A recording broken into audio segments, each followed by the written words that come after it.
El Espíritu de Dios está en este lugar. El Espíritu de Dios se mueve en este lugar. Está aquí para consolar, está aquí para liberar, está aquí para guiar. El Espíritu de Dios está aquí. El Espíritu de Dios está en este lugar. El Espíritu de Dios se mueve en este lugar. Está aquí para consolar, está aquí para liberar, está aquí para guiar. El Espíritu de Dios está aquí. Muévete en mí, muévete en mí. Toca mi mente y mi corazón, llena mi vida de tu amor. Muévete en mí, Dios Espíritu, muévete en mí. Muévete en mí, muévete en mí. Toca mi mente y mi corazón, llena mi vida de tu amor. Muévete en mí, Dios Espíritu, muévete en mí. Muévete en mí, Dios Espíritu, muévete en mí.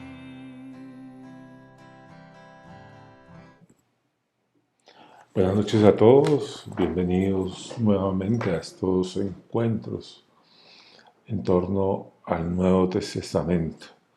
Después de una pausa de varias semanas, pues vamos a retomarlo y a intentar darle continuidad y permanencia en el tiempo para poder engancharnos con el tema. Inicialmente pensábamos un curso, se dieron algunos temas, pero creo que la intención más que explicar tema por tema es dar claves para poder hacer una lectura más adecuada, más apropiada, más fructuosa de la Sagrada Escritura, para enamorarnos más del Señor a través de su palabra. Partamos de esa primera clave. Nosotros no estudiamos un libro, no leemos una historia, sino que recibimos un testimonio de fe en torno a la persona de Cristo muerto y resucitado como centro de nuestra fe. Ojo con esa palabra, resucitado. O sea, no es la historia de un personaje histórico, perdonen la redundancia. No es una historiografía, no es una crónica. Es la experiencia vital de hombres y mujeres con el Señor Jesús, que es Dios, que se hace hombre para mostrarnos su divinidad y su humanidad. Entonces, el centro de nuestra fe siempre será el tema de la resurrección. Antes de llegar al tema de la resurrección, me gustaría retomar algunos temas que hemos mirado en algún momento y que algunos de ellos estarán en la página de Facebook, pero en algún momento los podemos volver a retomar. Primera cosa para retomar, como les decía, lo que nos interesa a nosotros cuando hablamos de palabra no es un libro, no es un discurso, no son unas normas. Cuando hablamos de palabra, hablamos de Cristo Jesús, palabra de Dios hecha carne. La palabra definitiva de Dios para el ser humano es Jesús. Es una palabra, o como lo llamamos con más frecuencia, es el verbo encarnado. Esa palabra se encarna. Recordemos a Juan en el capítulo 1, en el prólogo. Dice, la palabra se hizo carne y habitó entre nosotros. Y los suyos no lo recibieron, pero a los que lo recibieron les dio el poder de ser hijos de Dios. Ahí hay una síntesis muy, muy bella del sentido de la encarnación. Una encarnación que empieza en el corazón, en el seno de María, pero que termina en la cruz. O sea, la encarnación no es el momento de la concepción, sino hasta la cruz. Y de la cruz se abre un horizonte inefable, limitado, inusitado, inesperado, imprevisto, de muchas maneras. Cuando digo imprevisto es porque supera cualquier expectativa que se haya tenido antes, porque la resurrección rompe el molde. O sea, hay indicios que después se van a rastrear en el Antiguo Testamento sobre lo que significa la resurrección, pero es un hecho absolutamente nuevo y que, como les he dicho, desborda cualquier expectativa. Lo que pasó en Jesús, hubo necesidad de asimilarlo, es un proceso fuerte, de tal manera que la primera comunidad que ha conocido a Jesús, que conoció su ministerio, conoció su pasión, su muerte, puede quedar hasta ahí. Y digamos, muchos estudios sobre Jesús fácilmente llegan a ese punto, a su crucifixión, a su muerte. Pero ahí se abre un horizonte absolutamente nuevo en el que tenemos que movernos en el campo de la fe. Y cuando digo que en el campo de la fe, lo que estoy diciendo es en un sentido más allá de lo objetivamente, de lo claramente explicable.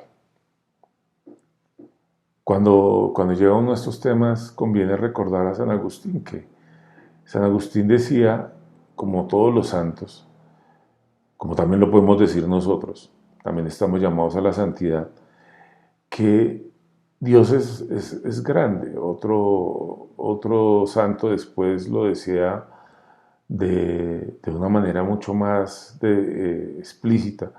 Y decía, mire, Dios es más grande que cualquier cosa que nosotros nos podamos imaginar. En esa lógica, las palabras de Agustín se entienden mejor. Si lo entiendes, no es Dios. La resurrección entra en ese ámbito de lo que nos supera y nos desborda, porque nos abre a una dimensión, a un horizonte, a unas posibilidades de vida que se escapan a nuestra capacidad de explicar, de explicitar, de narrar. El hecho de la resurrección, si ustedes miran atentamente, se deja siempre insinuado como un hecho verídico, fundante, definitivo, importante, pero no se explica, no se dan los detalles, de tal manera que ahí se ha dejado un campo para que nosotros vayamos asomándonos a una realidad que nos desborda y de la que sabemos es por el propio Jesús.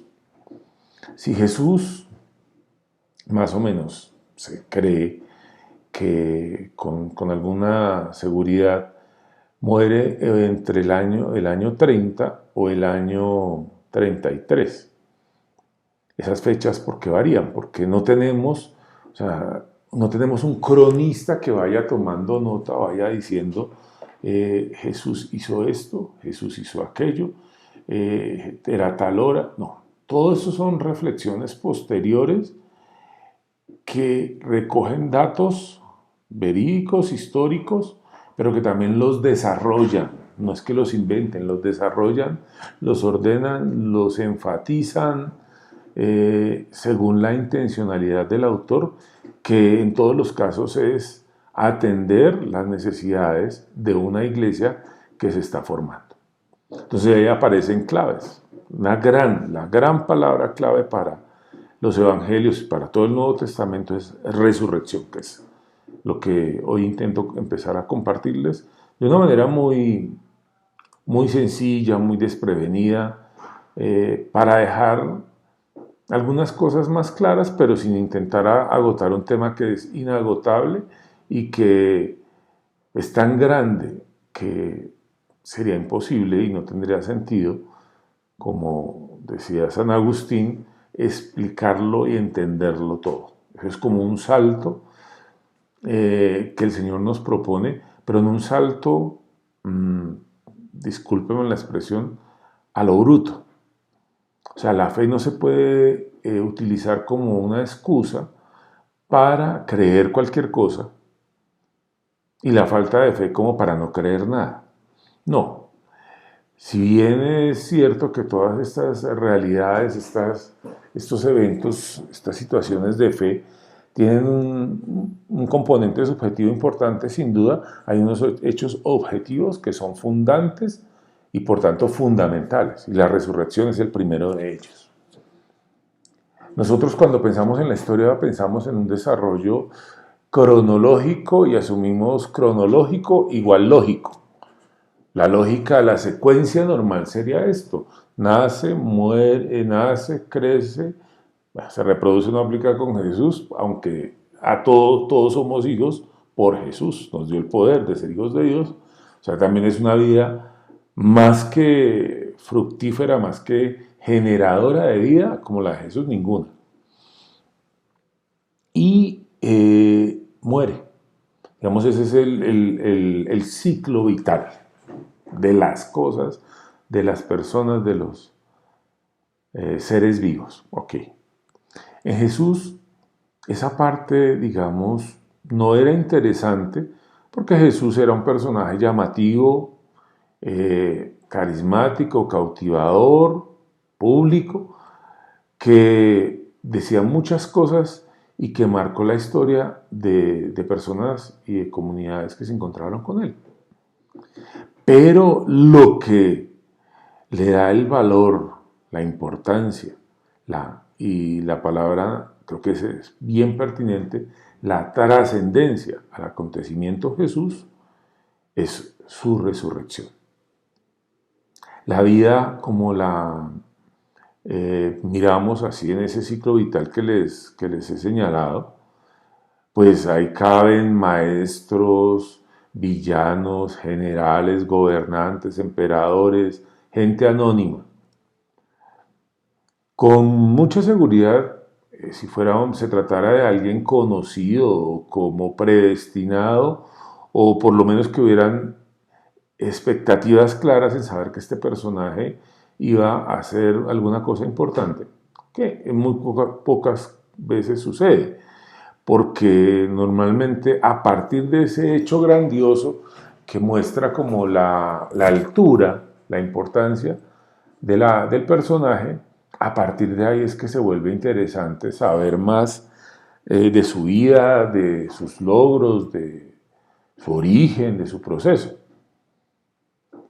El hecho más importante con Jesús es cruz y resurrección, porque es un hecho que no podemos separar. Sin cruz no hay resurrección, y sin resurrección la cruz es simplemente un fracaso. Pero el énfasis y la clave está es en la resurrección. Desde la resurrección nos devolvemos. Porque Cristo resucitó, entendemos la victoria de Jesús desde la cruz. Porque Cristo resucitó, tienen sentido sus enseñanzas. Porque Cristo resucitó, vale la pena recordar lo que ha enseñado. Porque Cristo resucitó, hay que auscultar la historia de Jesús y la historia de Israel, en la que se van descubriendo ideas, claves, idioma, situaciones para entender a Jesús, que es Salvador, y toda la historia de Israel es historia de salvación. A la hora de explicar, o por lo menos de compartir, de proponer la experiencia cristiana, el lenguaje que tienen las comunidades es el lenguaje de la Biblia. Y en la Biblia encuentran muchas promesas, y promesas ya cumplidas. Muchas de ellas que se ponen por escrito cuando ya habían sido cumplidas. Un ejemplo sencillo es, por ejemplo, la conquista de la tierra. Eso no se va escribiendo en la medida en que van haciendo las campañas, como si fuera una transmisión en vivo, como estamos acostumbrados, de cosas importantes y de cosas muy sencillas. No, acá no se trata de eso. Se trata de que ellos ya están, por ejemplo, en la época de David, y ahí ya tienen una pausa, tienen un respiro, y ponen por escrito esa experiencia releída desde su posición en la tierra de Israel. Entonces, como estamos hablando de claves, voy a subrayarlas. Resurrección, que en esas estamos. Iglesia es una clave también. El Nuevo Testamento está escrito para comunidades y está escrito por comunidades que responden a necesidades de sus hermanos y de las generaciones de diversidad de orígenes que se van adhiriendo a la fe cristiana. Entonces, cada coyuntura va a permitir, o mejor, va a exigir que se atiendan las inquietudes que esa comunidad tiene, y la mejor manera de hacerlo es explicitarlo desde la persona de Jesús, que es la autoridad. Entonces, y digo la autoridad en todo el sentido, recordemos a Jesús cuando enseñaba que decían: ¿de dónde sacaste esta sabiduría? Porque esta autoridad no es la misma de los fariseos.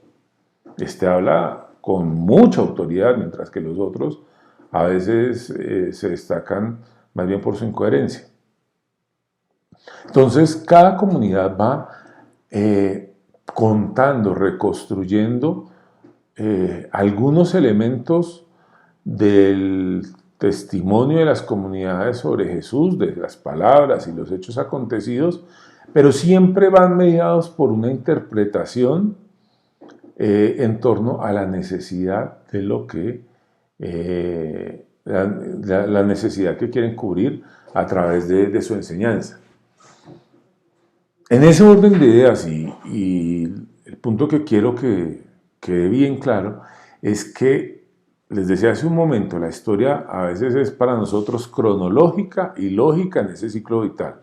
Primero el nacimiento, luego la vida, luego la decadencia, la reproducción, la multiplicación, luego la muerte. ¿Ok?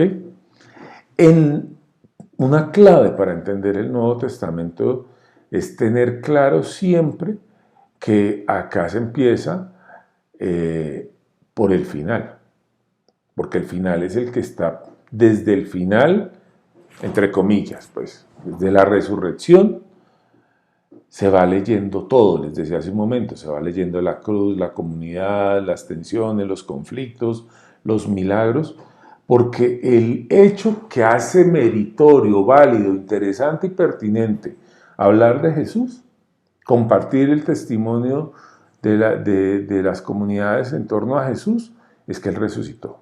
Si no hubiese resucitado, nos lo va a decir San Pablo en alguna de las cartas, diría: si Cristo no ha resucitado, vana es nuestra fe, somos los más infelices de todos los mortales.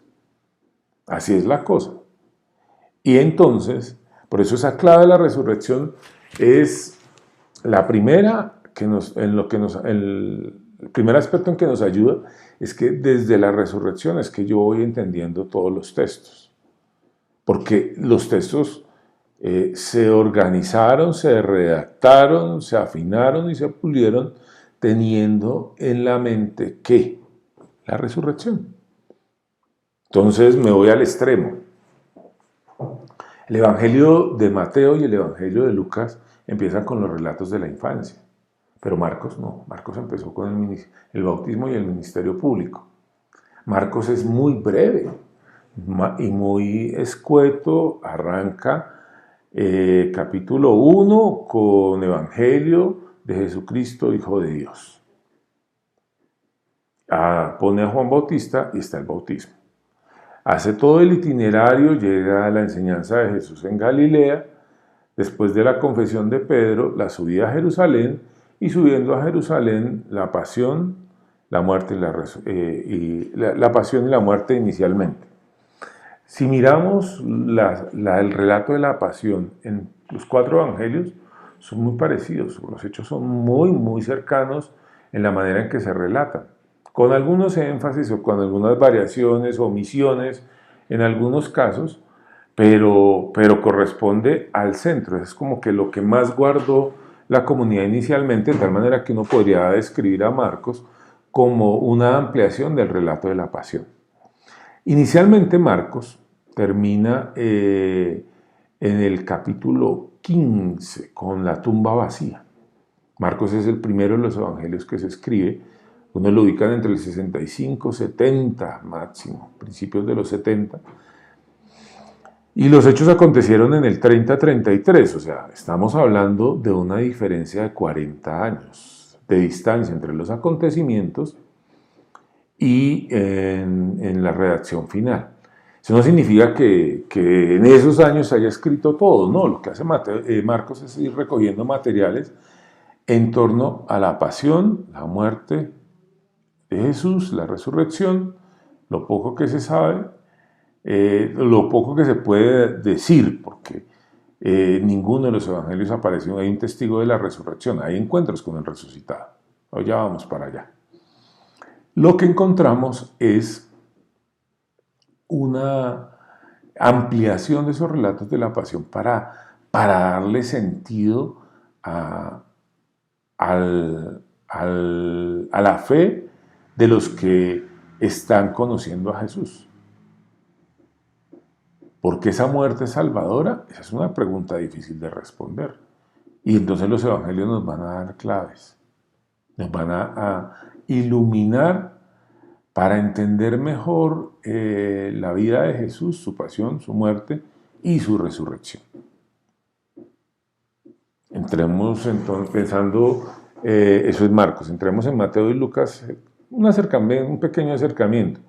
Los evangelios de la infancia no son historias que se hayan recabado después y que no conocía Marcos, son elaboraciones más teológicas que históricas. Si uno compara la genealogía o sea, el árbol genealógico de Jesús, pues la secuencia que se presenta en Mateo y en Lucas son diferentes. Hay variaciones importantes. Hay una mirada diferente, porque lo que le interesa ahí no es dejar la memoria, sino dar las claves para entender quién es Jesús. Jesús es hijo de David, Jesús es descendiente de Abraham, para los judíos, en el caso de Mateo. Lucas se va hasta Adán. Y en las genealogías colocan gente normal y gente no tan buena. Extranjeras, por ejemplo, en el caso creo que es el de Lucas, que coloca a Tamar, a Betsabé, a Ruth y a María. Tamar, Betsabé y... Ay, se me pasó la otra. Tamar, Betsabé y Ruth son extranjeras, no son judías. La filiación legal venía por la línea paterna, pero la relación con Israel venía por línea materna. Entonces es hijo de José y por ser hijo de José es hijo de David. Pero alguna de las genealogías dice, este era el hijo de José y este es José, el que se casó con María. Son desarrollos más teológicos. Cuando digo teológicos, lo digo en el sentido de dar cuenta del paso de Dios por la vida de las comunidades y de los seres humanos. Entonces, lo que está haciendo son una síntesis, unos agregados, que el que conoce el Antiguo Testamento va leyendo eso y va estableciendo unas conexiones que son muy claras para el que conoce el Antiguo Testamento. Por eso les he dicho hace un momento que el Nuevo Testamento se escribe con lo que ellos tienen para hablar de Dios. ¿Qué tienen? El Antiguo Testamento. Y todos los títulos, todas las figuras, todos los modelos que hay en el Antiguo Testamento ayudan de alguna manera a entender cómo en Jesús está dando cumplimiento, que casi como Dios va actuando, va caminando con Israel. Digamos que la cercanía más grande que puede tener Dios con nosotros está en Jesús. Y lo hace en la misma lógica. Entonces hay una referencia a Jesús en conexión con Elías, con Moisés, con Eliseo, con el siervo sufriente, con Jeremías. En fin, hay muchos, ahora los muchachos, no sé si algún joven esté oyendo, pero hoy... este ejemplo tal vez no les sea claro para los mayores, pero en todo caso voy con él. Las películas estas de franquicias, tipo Guerra de las Galaxias o tipo universo de Marvel, de los Vengadores y todo eso, hay constantes referencias. Los gringos le pusieron huevos de Pascua, que son como regalitos, referencias, anotaciones que traen a la memoria del que conoce alguna relación. Entonces sale un personaje y el que conoce toda la trama de la historia inmediatamente sale. Ustedes van y miran un video y dicen, hay cosas que uno no se entera porque uno no está metido en ese cuento.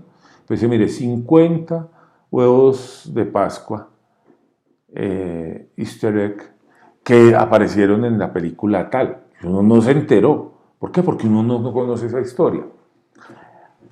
Cuando uno va leyendo el Nuevo Testamento, ahí hay muchos huevos de Pascua. Hay muchas referencias, hay palabritas que con solo decirlas a alguien que conozca la escritura lo remiten inmediatamente y dice, mira, acá está hablando de esto. Pongo dos ejemplos sencillos. La expulsión de los mercaderes en el templo. Sí, nosotros podemos quedarnos que un día Jesús se indignó y sí tenía muchas razones para indignarse frente a la calidad y a la perversión del culto judío de la época. Tenía muchas razones para hacerlo. Pero cuando lo hace, eso implica entender, para poder comprender, decodificar el signo, porque estamos hablando del Evangelio de Juan, capítulo 2, creo, algo así. En los Evangelios sinópticos eso está al final. Juan lo pone al principio. Y no es un signo, es un reclamo. Pero en los evangelios sinópticos, Marcos, Mateo y Lucas, sinópticos, ¿por qué son? Porque como están muy parecidos, parece como si se hubieran copiado. De hecho, se copiaron, Lucas y Mateo copiaron una parte de Marcos y la ampliaron. En 3 columnas uno podría colocar los evangelios y más o menos encuentra pasajes paralelos, los puede ubicar así. Eso es lo que significa que sean los sinópticos. Los podemos ver de una sola ojeada, poniéndolos en paralelo, se van desarrollando. El Evangelio de Juan tiene otra estructura, pero el punto es, cuando le dicen, no hagan de mi casa una cueva de ladrones. ¿Qué pasó ahí? Bueno, sí, eso suena fuerte. Si nos quedamos con el texto ahí, ya nos dice cosas. Pero si hacemos eco, si miramos las notas de una Biblia que tenga buenas notas de pie de página, pues nos va a remitir al profeta Jeremías en una situación muy puntual. Gente que está cometiendo injusticias, que está adulterando balanzas, que está cometiendo asesinatos, que se está aprovechando de los demás y están en el templo y dicen, estamos tranquilos porque estamos en el templo del Señor. Templo del Señor, estamos bien.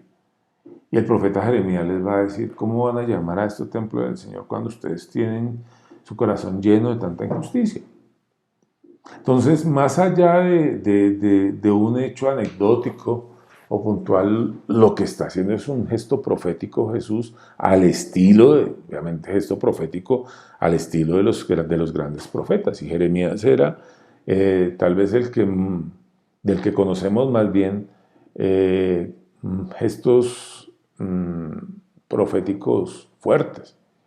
Un gesto profético es una acción que habla por sí sola para los destinatarios, porque ellos, el signo se hace con la seguridad de que ellos lo van a poder entender.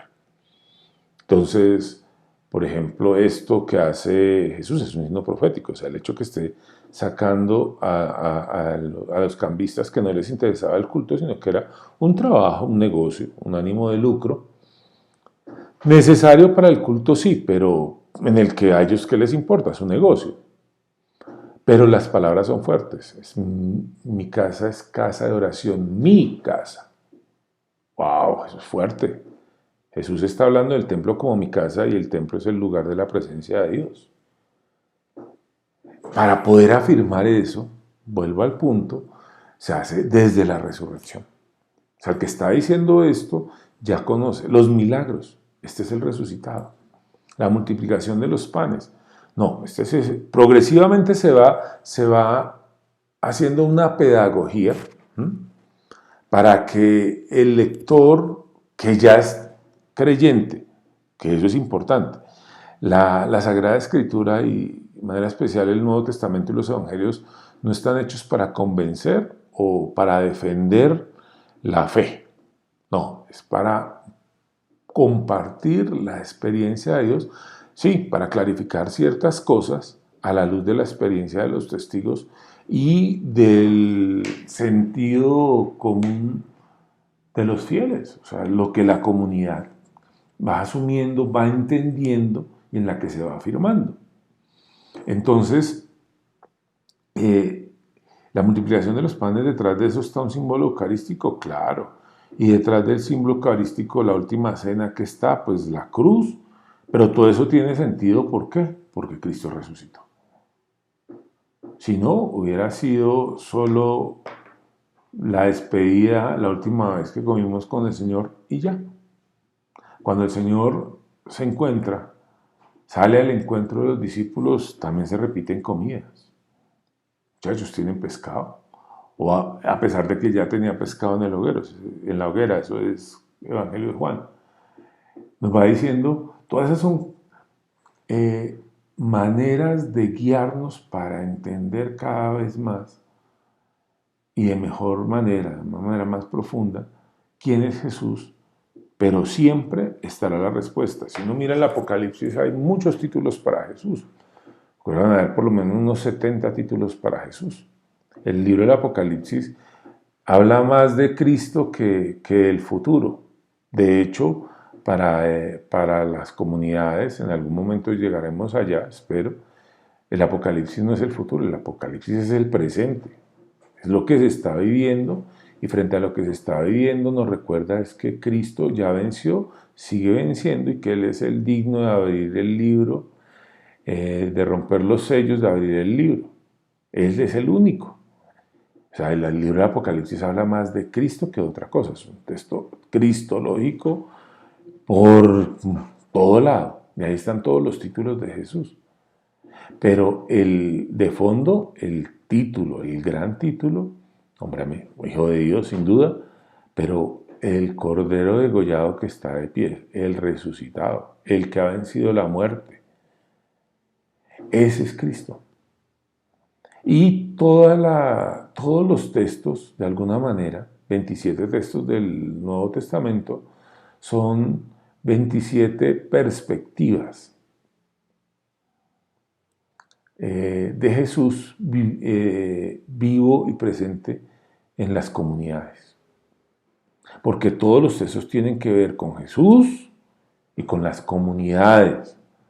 O sea, los evangelios tienen como destinatario unas comunidades, las cartas también, los hechos. Sí, no están escritos al aire, sino a personas. Incluso alguno de ellos está pensando expresamente en nosotros. El Evangelio de Juan, cuando hace la oración sacerdotal, Jesús dice, te pido por estos, por los que me has dado y por los que van a creer a través de ellos. Espectacular. Ya está Jesús orando por nosotros.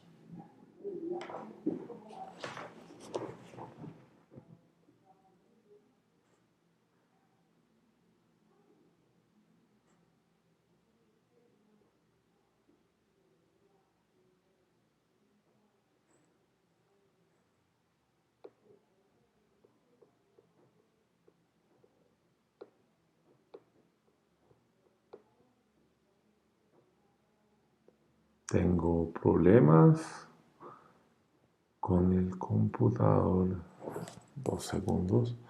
Pero básicamente ya está el tema.